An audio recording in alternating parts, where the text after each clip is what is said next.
The film begins with Alice and her husband Don making food in a dark cottage. The infection of the rage virus has happened recently, and they manage to escape to the countryside.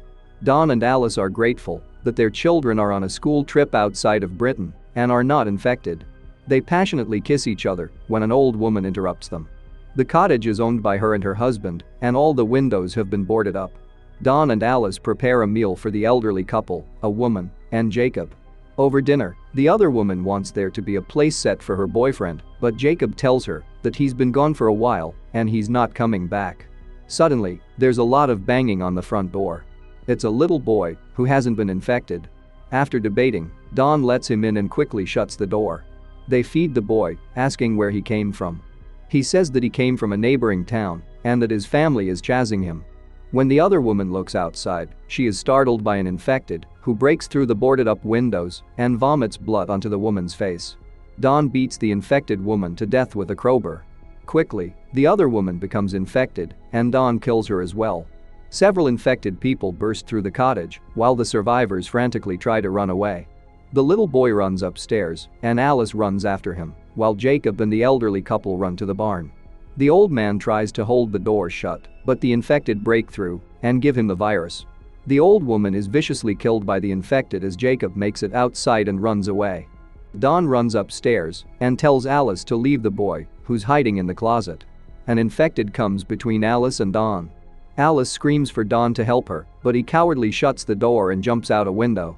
As Don runs away, he looks back to see Alice pulled away from the window. He runs through a field and is chased by numerous infected, and several infected lurk on top of a hill and chase after him as well. Don makes it to the dock, where Jacob is already untying a boat. Don and Jacob get in, but an infected knocks Jacob out and into the water. Don tries to get him into the boat, but Jacob is submerged and blood pools around the boat. Jacob is infected and tries to attack Don, but he breaks free and cuts Jacob with the engine. Don makes it down the river and is full of remorse for leaving Alice.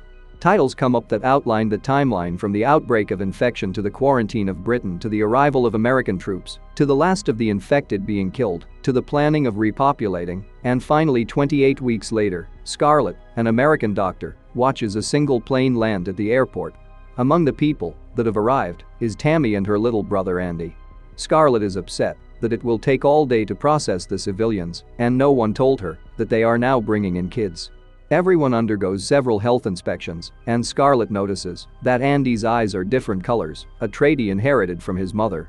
She also makes a note that Andy is the youngest person in the country. After everyone passes the health examinations, the civilians are taken via subway to District 1, the designated safe zone that they will now live in. District 1 has 24-hour power, hot-cold water, a supermarket, and a pub. The district also has heavy American personnel stationed everywhere. Their job is to protect the people. Snipers are placed on all the rooftops, and we are introduced to Doyle, who passes the boredom by joking around with his fellow snipers and his friend Flynn, a helicopter pilot. The civilians are strongly advised not to go outside of the safety zone, as the immediate areas are still not cleared. The subway arrives at the station, and Tammy and Andy are reunited with their father, Don. They embrace each other, happy that they're together again. All of this happens as General Stone watches the civilians via cameras placed throughout the city. During this time, Scarlett tells Stone that she's upset about not being notified of children coming into the city, as they haven't even prepared for minors yet. She's afraid that the infection could come back, but Stone tells her that if it does, they'll execute Code Red, which is the order to terminate all those infected. The civilians, for now, will all be living inside a huge apartment building until the American troops can deem houses fit for habitation and assign individual property to everyone. Don is the head janitor of District 1 and so has access to everything everywhere. He also lives in the penthouse of the apartment building, which makes the kids happy. As the family gets settled in, Don tells his kids that the apartment is temporary until they can get another home. He tells them that they can't go back to their original home since it's outside of the safe zone. Andy asks what happened to their mother. Don makes his kids sit down and tells them what happened at the cottage, but he lies. He says that there was nothing he could do for Alice and she was killed by the infected. Don becomes tearful when he thinks about his cowardice and abandoning his wife. Later that night, Flynn listens to his headphones when Doyle pops out and scares him. Flynn gets after him for waking him from dreaming about his wife and kids. Before Doyle leaves, he gives him another scare and they laugh. He moves back to his position on the rooftop and looks into the apartment complex through the scope on his rifle. He sees a couple arguing, another couple having sex, Don and his kids playing in the bedroom, and a distressed Scarlett sitting by herself. In the middle of the night, Andy has a nightmare about Alice tearing off her face to reveal another one. He tells Tammy that he's scared he's going to forget what his mother looks like. Tammy assures him that he won't, and the next day they plan to go back to their home to get photos and personal belongings. In the morning, the kids sneak past soldiers on a bridge and run around outside of the safety zone while Doyle spots them. They run through the empty streets of London and stop when they see scooters in front of a pizza restaurant. Tammy goes inside to get the keys and finds rotting food all over the place. She walks into the kitchen and finds the corpse of the delivery boy. She takes the keys and his helmet, giving it to Andy. They drive through the streets and pass abandoned cars. They make it to their home and go inside. Andy takes a picture of his mother, and the kids pack their clothes into bags. When Andy goes outside and jumps on a trampoline, he sees someone in the attic. Thinking it's Tammy, he goes upstairs and finds maggots on plates of rotting food. It's a mess in the attic, and he sees someone cowering in the corner. Andy is shocked to find that it's Alice, who's alive after all. They embrace each other, but Alice hugs too hard and starts to hurt Andy. Tammy hears his screams, and Andy breaks free of his mother. The kids run outside to find soldiers in gas masks waiting for them, while Flynn hovers above them. The soldiers find Alice and bring her back with them, forcibly washing her body before strapping her onto a stretcher. Scarlett examines her and notices that Alice's left eye has blood in it. She sees that she has a bite mark on her arm and takes a blood sample. Don is called by the soldiers to a room where his children are being held. He's upset that they went outside of the safety zone, but the kids are angry that he lied to them about Alice. Don can hardly believe that she's alive. He leaves and sneaks through the facility, looking for his wife. Meanwhile, Scarlett tells Stone that Alice is infected with the rage virus, but she doesn't have the same symptoms as the other infected. Instead of turning violent, she's become a carrier for the virus. She can still infect others through saliva or blood, and Stone becomes convinced to execute her. Scarlett wants to do more work on her, but Stone tells her that she can continue her work on Alice's corpse. Don eventually finds Alice and gains access to the room she's in. She's still strapped down, and he tearfully apologizes for leaving her behind. She says that she still loves him, and they kiss. Saliva gets into Don's mouth, and he starts to violently become infected. He bleeds from his eyes, vomits blood everywhere, and bangs on the window. Don, fully infected, turns around and sees Alice strapped down. He beats her with his bare hands and bites her throat. Don then gruesomely shoves his thumbs through her eyes and smashes her head, killing her. He escapes from the room and goes on a killing frenzy, attacking every soldier he comes across. Stone sees the blood and dead soldiers. He executes Code Red and has the facility shut down. Doyle and Flynn can't believe that the order was given. The doors to the facility are locked and the power is shut down, switching to the backup power. Stone goes to the command center and gives orders to his troops. The soldier watching Andy and Tammy tells them that everything's all right and leaves the room to find out what's going on. While in the hallway, he's attacked by an infected. The kids are locked in the room, waiting for the soldier to return. The infected soldier bursts into the room and pounds on the glass separating them. His head is blown off by Scarlett, who frees the kids and leads them through the facility. The troops won't allow anyone to leave the building, and while Scarlett tries to convince them to allow the kids to leave, Andy gets separated from them, being forced into the basement with all the other civilians. The soldiers lock the civilians in the basement, chaining the door shut to protect them from the infected. Andy, scared and alone, sits by himself near the back of the room. There's another door near him, and he hears loud banging. Since the power was shut off, the only light is from people's flashlights and lighters. Don bursts into the basement, and Andy sees that he's infected. Don grabs a civilian and vomits blood onto him, and the infection quickly spreads throughout the basement while everyone panics in the dark. Andy manages to climb into an air vent and stays there as he hears people being killed and infected. The civilians break out of the room and run up the stairs, but are chased after by the infected.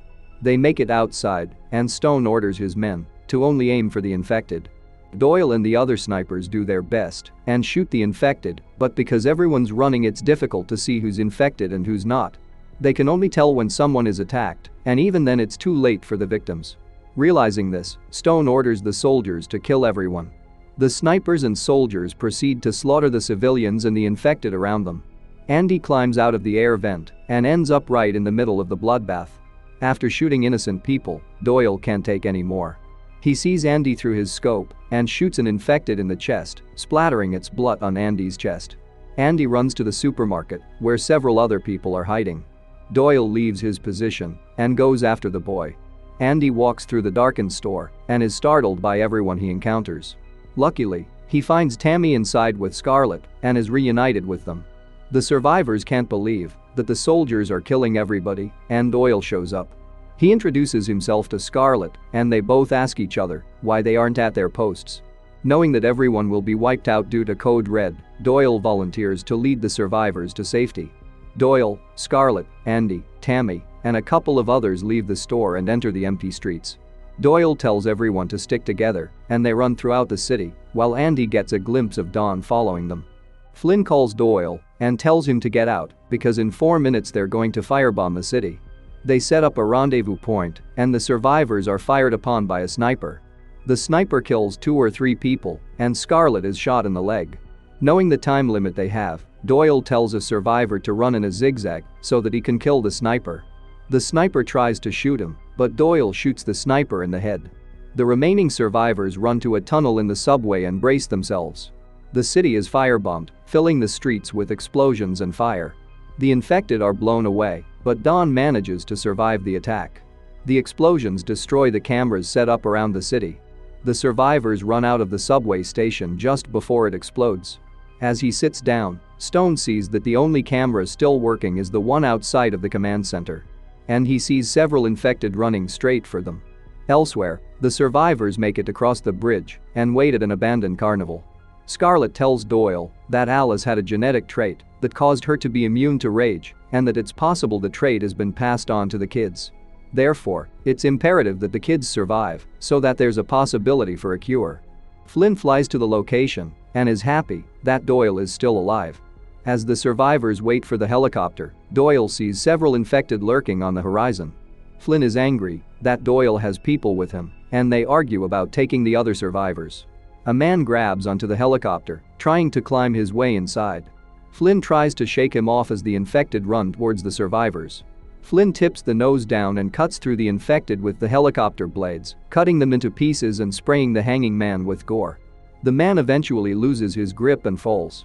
Doyle and Flynn set up another rendezvous point and Flynn flies away, but not before telling Doyle to ditch the survivors.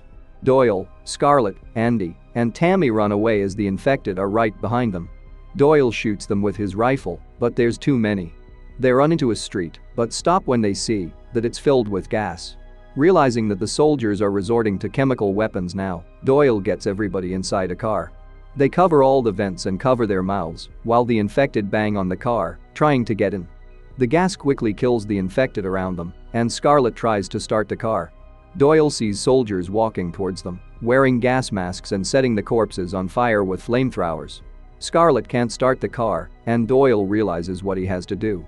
He tells Scarlett that he'll meet them at the rendezvous point and gives her his sniper rifle. Doyle quickly exits and starts to push the car. The soldiers get closer and closer, but Scarlett finally is able to start the car. Doyle, however, is torched by his fellow soldiers and is burnt alive. Tammy and Andy watch in horror as Doyle dies behind them. The helicopter shoots at the car as Scarlett drives through the streets, which are increasingly being filled with the gas. She winds up driving the car down into another subway station. This time there are absolutely no lights working there, so Scarlett leads the kids through the station using the night vision on Doyle's sniper rifle. The kids are scared because they can't see anything, but she helps them walk down the escalators and past the corpses around them. Tammy and Andy wind up falling down the escalator, and Scarlett frantically searches for them. She sees a glimpse of someone walking in the background. She finds Tammy, but can't find Andy. While they search for him, Dawn shows up and beats Scarlett to death with the rifle. Dawn chases Andy down and bites his neck. Tammy picks up the rifle and shoots Dawn to death. Tammy breaks down and cries over the loss of her family. Turns out Andy's still alive, but he runs off down a tunnel. Tammy tells him that they'll always be together and runs after him. After a while, Andy collapses on the tracks. When he gets up, Tammy realizes that he's not infected, though he has blood in his eye. Unbeknownst to her, Andy is also immune to rage and has become a carrier for the virus. The kids make it to the rendezvous point, where Flynn holds them at gunpoint. After realizing that Doyle's dead, he lets the kids fly with him. Flynn flies them to safety as they pass the burning ruins of District 1. 28 days later, in France, we see Flynn's crashed helicopter in a field, but no bodies are shown. The film ends with the infected running towards the Eiffel Tower, the containment failing, and the virus still spreading. Thanks for watching. Hope you liked this video. Subscribe my channel to never miss out any video.